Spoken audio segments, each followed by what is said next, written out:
আমার মতো এই আইসিএটার কপাল পোড়া। সে একটা গাছে দেখেন কিভাবে ঝুলিয়েস, সেও আমার মতো কপাল পোড়া। কারণ আমি জীবনে কাউকে ভালোবেসেছিলাম, তার প্রেমে আসক্ত ছিলাম, সেও আমাকে এভাবে ঝুলিয়ে চলে গেছে। এখন আমি তিলে তিলে শেষ হয়ে যাচ্ছি,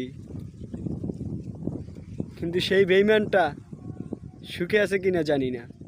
তবে সেম এই রকমের এই যে সেটা আপনারা দেখতে আছেন গাইস, এও জীবনে অনেক কিছু স্বপ্ন নিয়ে এসেছিল, তো আজকে সেই ভালোবাসার ফান্দে পইরা গাছটায় সে আটকে আছে।